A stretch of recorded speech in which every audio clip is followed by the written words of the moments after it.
පිටරට ඉන්න ඔයා කොහොමද ලංකාවේ දේපලක් මිලට ගන්න? ඉතින් මේ සම්බන්ධයෙන් වැරදි නීති තත්ත්වයක් සමාජ මාධ්‍ය හරහා ෂෙයා වෙන හින්දා අද ටිකක් පැහැදිලිව මේක ඔයාලට විස්තර කරන්න හිතුවා. ඉතින් විදේශගත වෙලා ඉන්න ඔයාට අවශ්‍ය නම් ලංකාවේ දේපලක් මිලට ගන්න ඒකට ඔයා බලය පවරපු ලියවිල්ලක් හොඳටම ප්‍රමාණවත්. මේ සම්බන්ධයෙන් ඇටර්නි බලපත්‍රයක්ම අවශ්‍ය වෙන්නේ නැහැ. හැබැයි ඔයාගේ නමින් තියෙන ලංකාවේ දේපලක් විකුණනවා නම් අනිවාර්යයෙන්ම ඇටර්නි බලපත්‍රයක් ඕනේ. ඉඩමේ තියෙන සියලුම විස්තර අපි කියන උපලේඛනය එහෙම නැත්නම් හතරම ආයිම සඳහන් කරලා ඒ අදාළ power of attorney ඔයා ලබා දෙන්න ඕනේ. ඉතින් කොහොමද මේ විදේශීය power of attorney ලබා දෙන්නේ? මේ සම්බන්ධයෙන්ුත් වැරදි මතයක් සමාජගත වෙලා තියෙන හින්දා අලුත් සංශෝධන නීතියත් එක්ක මම මේක පැහැදිලි කරන්නම්. ඔයා ඉන්නේ විදේශ රටක නම් ඔයාට ලංකාවේ තියෙන ඔයාගේ නමින් තියෙන දේපලක් විකුණන්න අවශ්‍ය නම් ඔයාට power of attorney එකක් දෙන්න ඕනේ. අපි ඒකට කියනවා විදේශීය ඇටර්නි බලපත්‍රයක් කියලා.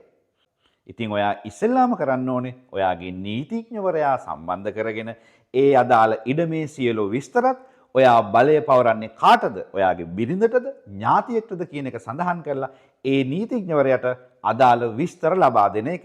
ඊට පස්සේ ඔහු කරන්නේ ඒ විදේශීය ඇටර්නි බලපත්‍රය හදලා ඔයාට WhatsApp හෝ email මාර්ගයෙන් එවනවා. ඊට පස්සේ ඔයා print out එකක් අරගෙන ඔයා ඉන්න රටේ ඇටර්නි බලපත්‍රයක් සහතික කරන්න පුළුවන් නිලධාරියෙක්, ඒ කියන්නේ නීතිඥවරයෙක්, එහෙම නැත්නම් නොතාරිස්වරයෙක්, එහෙම නැත්නම් තානාපති කාර්යාලයට ගිහිල්ලා ඔයාට පුළුවන් මේක අත්සන් කරන්න. සාක්ෂිකාරයෝ නම් අලුත් නීති අනුව ඕන වෙන්නේ නැහැ. මොකද අපි දන්නවා ඔයා විදේශ රටක වැඩ කරද්දී ඔයාගේ වැඩකට තව දෙන්නෙක් එක්කන් යන්න උනහම 3 දෙනෙකුට නිවාඩු දාන්න වෙනවා.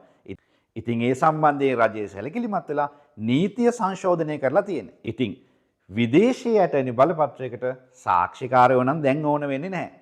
ඉතින් ඔයාගේ නීතිඥවරයා දෙන උපදෙස් අනුව ඒ අදාළ සියලු ලියකියවිලි අත්සන් කරගෙන ඔයා නැවත ඒක ලංකාවට කුරිය කරන්න ඕනේ.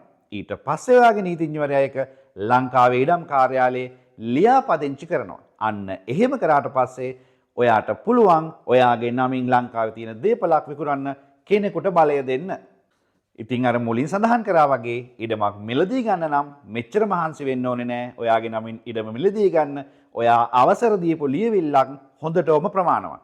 ඉතින් මේක තමයි ලංකාවේ යාවත් කාලීන වුණු නීති තත්ත්වය. ඉතින් අපි නීති උපදෙස් ගද්දිත් නීති උපදෙස් දෙද්දිත් මේ නීතිය පිළිබඳව සැලකිලිමත් වෙනවා වගේම නීතියේ යාවත් කාලීන බව පිළිබඳව, ඒ කියන්නේ අප්ඩේට් වෙන නීතිය, සංශෝධනය වෙන නීතිය පිළිබඳව හොඳට දැනගෙන අවබෝධයෙන් කටයුතු කරන්න ඕනේ. එහෙම නැත්නම් නීති උපදෙස් දෙන අපිත් නීති උපදෙස් ගන්න ඔයාලත් ලොකු අමාරුවක වැටෙනවා.